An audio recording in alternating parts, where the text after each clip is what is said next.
Muri iki kiganiro nagutegura ibintu bitandatu Amerika iri gusaba Iran, nimara kubikubwira ndanakubwira ukuntu amakimbirane yagiye afata indi ntera ku mpande zombi kuva mu mwaka ushize kugeza ubu ngubu.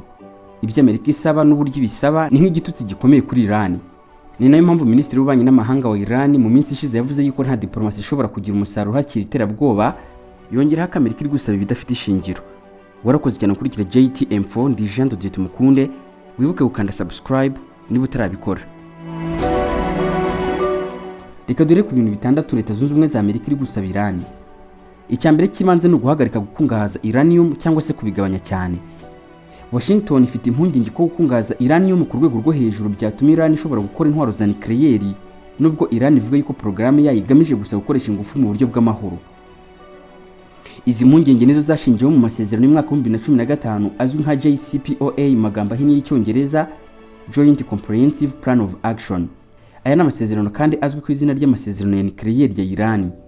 Nubwo Iran yubahirije byinshi kuri aya masezerano, muri 2018 Amerika yavuyemo ku gihe cya Perezida Donald Trump ivuga yuko atarahagije mu kumira burundu Iran ko yakora intwaro za nucleaire. Icya kabiri gisabwa no kwemera igenzurwa rikomeye mpuzamahanga. Iki gisabwa kijyanye bya hafi n'ikibazo cya nucleaire. Amerika isaba ko Iran yemera igenzurwa ryuzuye kandi idafite imbogamizi rikorwa n'abagenzuzi ba Loni ku bikorwa bya nucleaire, harimo no kugenzura ahantu h'igisirikare n'ahandi hatatangajwe. Hatabayeho ibimenyetso bifatika by'uko Iran yubahiriza ibyo yiyemeje, abayobozi ba Leta Zunze Ubumwe za Amerika bavuga yuko amasezerano yayo yose yaba adafite agaciro. Icya gatatu gisabwa no kugabanya cyangwa se guhagarika gahunda ya misile. Iran ifite misile ziraswa kure zishobora kugera hirya no hino mu burasirazuba bwo hagati, kandi Leta Zunze Ubumwe za Amerika itinya ko izo misile zashobora kwifashishwa mu gutwara ibisasu bya nucleaire mu gihe kizaza. Amerika ifatanyije n'abafatanyabikorwa bayo nka Israel isaba ko Iran yashyirirwaho umurongo ntarengwa wo gukora misile, igashyirwaho umurongo ntarengwa mu kuzigerageza. Ikindi Iran ikabuzwa gukora misile zigera mu ntera ya kure. Kugeza ubu Iran ifite misile zigera mu ntera y'ibirometero hagati y'ibihumbi 2 n'ibihumbi 2500 turutse muri Iran, ku buryo hariho hose mu burasirazuba bwo hagati ishobora kuharasa, ikaba yanarasa mu bice bimwe na bimwe byo mu majyepfo y'Uburayi. Mu gihe Leta Zunze Ubumwe za Amerika n'abafatanyabikorwa bayo nka Israel babuza Iran kuba yakora zino misile zigera kure, Iran yivuga ko iyi gahunda ya misile ari ingenzi mu kwirinda umutekano wayo. Ariko urebye ni nako kuri kubera yuko izi misile zakoreshejwe cyane no mu ntambara y'iminsi 12 yabaye mu kwezi kwa gatandatu 2025. Ikindi kintu cya kane Leta Zunze Ubumwe za Amerika zisaba Iran, ujye utekereza aho wagana mu gihe ukeneye kwisuzumisha cyangwa gusuzumisha uwawe amarozi y'ubwoko bwose, bwabo ubutegano, ubutamikano, ubutongerano n'imyuka mibi. Ndabizi henshi wagiye byaranze, ariko igihe niki nguhagarika ibyo kwiri gusiragizwa n'ababamamyi bakwizeza ibitangaza bagamije kugucucura utwawe, nkaho utazi muganga gakondo Misamvu uhora kanahoza abugarijwe n'indwara z'akarande. Kwa muganga gakondo Misamvu dutanga umuti wo gufata ibisambo n'abarozi, kugaruza ibyibwe, kwigarurira uwakwanze, uburwayi bwo mu mutwe bufitanye isano no kurogwa n'uruhereko mu myaka. Ubuziranenge bw'imiti yacu bwatumye tugaba amashami mu karere kose ka Afurika y'ibiyaga bigari, duhereye mu bihugu birimo Rwanda, Uburundi, Kenya, Uganda, Tanzania na Kongo zombi. Kubifuza kuvugana na muganga gakondo Misamvu ni muhamagare munandika ubutumwa bugufi kuri 0793 65 55 41 cyangwa mutwandikire mukoresheje urubuga rwa WhatsApp kuri nimero akamenyetso ko guteranya 25 67 70 49 59 79. By'akarusho ku bari mu mahanga ya kure dukorana na DHL, ikigo cy'Abadage kabuhariwe mu kugeza ibicuruzwa kuri ba nyirabyo, ku buryo imiti yacu nayo ikugeraho mu minsi 3 gusa. Nuguhagarika gutera inkunga imitwe yitwaje intwaro mu karere. Amerika ishinja Iran gutera inkunga imitwe yitwaje intwaro ikorera mu burasirazuba bwo hagati ikunze kwitwa imitwe y'intumwa cyangwa se proxy forces.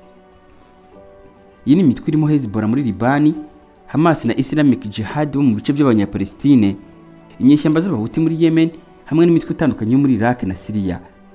Nk'uko Amerika bivuga, inkunga ya Iran mu mafaranga, mu ntwaro hamwe n'amahugurwa ya gisirikare iha imitwe bituma amakimbirane yiyongera kandi bigahungabanya umutekano w'akarere. Icya gatanu Leta Zunze Ubumwe za Amerika zisaba Iran ni ukugabanya influence cyangwa se uruhare rwa gisirikare igira mu burasirazuba bwo hagati.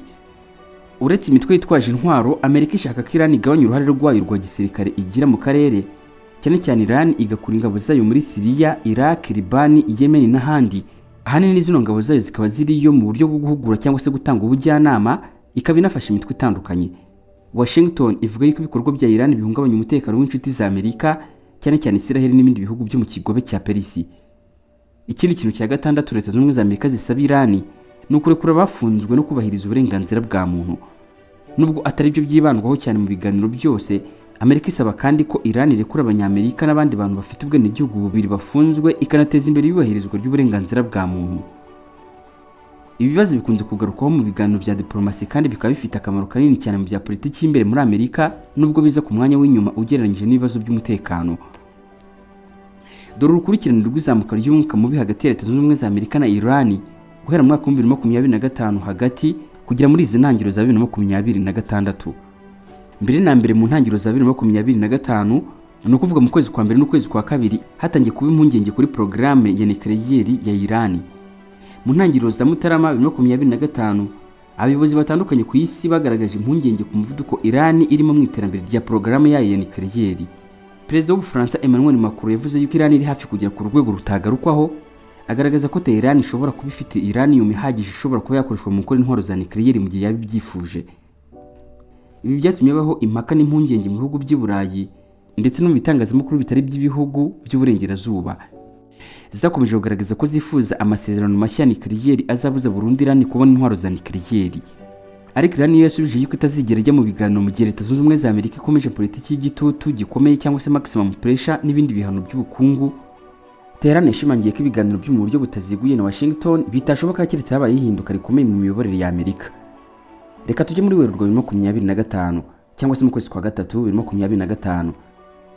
Ingabo zo mu mazi za Irani, Ubushinwa n'Uburusiya zakoze imyitozo ihuriweho yiswe Security Belt 2025. Ni imyitozo yabereye hafi y'icyambu cya Chabahar muri Irani mu nyanja ya Oman. Iyi nyanja ni inzira ikomeye y'ubwikorezi bw'amavuta n'ubucuruzi mpuzamahanga. Muri iyi myitozo Ubushinwa bwohereje ubwato bw'intambara bufite misile guided missiles destroyer n'ubwato butwara ibikoresho. Uburusiya bwo bwohereje ubwato bw'intambara bwo mu mazi, naho Irani yo yitabira n'amato y'intambara harimo n'ubwato bukoresha submarine mu kwerekana ubushobozi bwo kurwana mu mazi, mu kwerekana ubushobozi bwo kurwanira munsi y'amazi. Yari imyitozo igamije kongera ubufatanye mu gucunga umutekano wo mu nyanja, ariko inafatwa nk'ubutumwa bwa politiki n'igisirikare bwo kugaragaza ko ibihugu bihagaze hamwe mu gihe na Amerika yari ikomeje kongera ingabo mu karere. Muri Mata na Gicurasi, ni ukuvuga mu kwezi kwa kane n'ukwezi kwa gatanu 2025, ibiganiro bya nucleaire byongeye gutangira, ariko umwuka urushaho kuba mubi. Mu kwezi kwa kane 2025 hatangiye ibiganiro bya nucleaire mu buryo buziguye hagati ya Amerika na Iran byabereye muri Oman ni Roma mu Butaliyani, bigizwemo uruhare n'abahuza bo muri Oman n'ibindi bihugu. Intumwa za Amerika n'itsinda riyobowe na Minisitiri w'Ububanyi n'Amahanga wa Iran Abbas Araghchi baganiriye ku buryo bwo kugabanya gukungahaza uranium, Amerika ikabona koroshya ibihano. Nubwo impande zombi zemeje ko ibiganiro bya mbere byari byiza kandi bigiye kure mu bya tekinike, habayeho kutumvikana gukomeye. Amerika yasabye ko Iran ihagarika burundu gukungahaza uranium, mu gihe Iran yashimangiye yuko uburenganzira bwayo bwo gukungahaza uranium butari bwo kuganiraho cyangwa se butashobora kuganirwaho, ibizwi mu rurimi rw'icyongereza non-negotiable. Hakurikiye icyiciro cya gatanu cy'ibiganiro cyo mu kwezi kwa gatanu 2025 cyarangiye nta masezerano agezweho, bigaragaza ko icyizere cyari kitangiye kugabanuka. Mu kwezi kwa gatandatu 2025 ibiganiro byarasenyutse havuka intambara. Mu kwezi kwa gatandatu 2025 ibiganiro byaje guhagarara burundu mu gihe umwuka mubi mu karere wakomeza kwiyongera. Ku itariki 13 ukwezi kwa gatandatu, Israel yagabye igitero gitunguranye ku bigo bya gisirikare n'ibya nucleaire bya Iran, igaragaza ko itishimiye kudindira kwa diplomasi n'ibyifata nk'iterabwoba riturutse i Tehran. Abenshi barabyibuka ko Iran itigeze itinzamo, yasubije irasa misile nyinshi cyane ku mijyi n'ibigo bya gisirikare bya Israel, bituma amakimbirane yagukaringa impande ebyiri. Hagati muri ayo makimbirane Amerika yinjiye mu buryo bweruye. Ku itariki 22 ukwezi kwa gatandatu, ingabo za Amerika zagabye igikorwa cya gisirikare cyiswe Operation Midnight Hammer, zirasa ku bigo bitatu bya nucleaire bya Iran birimo Natanz, Isfahan na Fordo. Byari bibaye igitero cya mbere cya Amerika ku butaka bwa Iran mu myaka myinshi yari ishize. Amerika yavuze ko ibyo bitero byangije bikomeye porogaramu ya nucleaire ya Iran, mu gihe Iran yabisetse cyane kanasezeranya ingaruka zikomeye. Nyuma y'ibi bitero habaye agahenge ku itariki 23 na 24 ukwezi kwa gatandatu 2025, kari kabifashijwemo n'ibiganiro byari biyobowe na Qatar n'abandi bafatanyabikorwa bo mu karere. Ni mu gihe Amerika nayo yise umuhuza mu bari kuganira kandi nayo yararwanaga. Icyiciro gikomeye cy'intambara cyarangiye buri ruhande rwigamba intsinzi, hanashyirwaho ingamba zo kwirinda amakimbirane yakongera kwaduka. Hagati aho muri ayo makimbirane, Ayatollah Ali Khamenei, umutegetsi w'ikirenga wa Iran, yatangaje itangazo ku bijyanye n'abayobozi bashobora gusimbura abandi mu gihe bari ku buyobozi bari kuraswa bagapfa. Uyu wari umugambi udasanzwe n'ubutumwa bukomeye cyane kuri Amerika bibwira yuko Iran yagomba kurekeraho ubutegetsi bwa Kisilamu n'ubwo ibintu byari bikomeye. Mu mpera za 2025 diplomasi yaradindiye yatangira kwiyegeranya mu bya gisirikare. Nyuma y'agahenge, Iran yagaragaje ko nta mpamvu yo kujya ku gitutu cyo gusubira mu biganiro na Amerika, isaba ko ibiganiro byashingira ku kubahana n'uburinganire.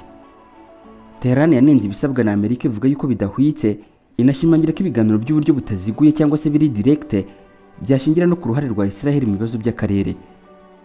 Muri icyo gihe kandi Iran yahuye n'imvururu z'imbere mu gihugu zishingiye ku bibazo by'ubukungu. Imyigaragambyo yadutse mu gihugu hose kubera ubukene, izamuka rikabije ry'ibiciro n'ibibazo bya politike. Raporo z'imiryango mpuzamahanga z'uburenganzira bwa muntu zavuze ko abantu benshi bapfuye mu gihe inzego z'umutekano zakandamizaga bigaragambya, ari nako umubano wa Iran urushaho kuba mubi. Mu kwezi kwa mbere uyu mwaka wa 2026 habayeho kwiyerekana no kwerekana imbaraga za gisirikare. Mu kwezi kwa mbere umwuka mubi wari ugeze ku rwego rwo hejuru. Leta Zunze Ubumwe za Amerika yohereje ibikoresho bikomeye bya gisirikare mu burasirazuba bwo hagati, birimo ubwato bw'intambara bwa USS Abraham Lincoln, bigafatwa na bamwe mu basesenguzi mpuzamahanga nk'igitutu n'ubutumwa bwo kuburira Iran. Perezida wa Amerika Donald Trump yatangaje ku mugaragaro ko amato menshi akomeye arumada yerekeje hafi ya Iran, atanga umuburo uvuga yuko igihe cyo kuganira na Amerika kiri kugenda kirangira. Iran yo yasubije ivuga ko itigeze isaba ibiganiro bishya, ishimangira ko diplomasi idashoboka mu gihe hari iterabwoba. Iran yanakomeje kugaragaza ubutumwa bwo kwihagararaho, harimo n'ibimenyetso by'ishusho n'amagambo agaragaza yuko yiteguye kwihorera mu gihe yagabweho igitero. Byongeye kuzamura undi mwuka mu bihe bya vuba ahangaha, ubwo Iran, Ubushinwa n'Uburusiya byakoraga imyitozo ya gisirikare ihuriweho mu nyanja, ifatwa n'abasesenguzi mpuzamahanga nk'uburyo bwo kwerekana imbaraga no gukomeza ubufatanye mu bya gisirikare. Ni imyitozo yabereye ahantu hafite agaciro gakomeye cyane mu by'umutekano no mu bucuruzi bw'isi, cyane cyane mu nyanja ya Oman, hafi y'umuhora wa Hormuz, Strait of Hormuz, hafi kandi y'akarere kegereye Arabia Saudite. Iran ifite ubwato bw'ubwoko bwa submarine butandukanye, birimo ubwo mu bwoko bwa Kilo class bwakozwe n'Uburusiya hamwe na Iris Tarek. Izi submarine ziri hafi y'umuhora wa Hormuz, Strait of Hormuz, ikindi kandi zishobora kwinjira mu nyanja ya Oman no mu nyanja y'Abarabu. Zifite ubushobozi bwo gutwara torpedo cyangwa se misile zigenda munsi y'amazi hamwe na misile zirasa ku mato. Reka mbe nsubikiye ahangaha, warakoze cyane guhitamo kurikira ibiganiro byacu.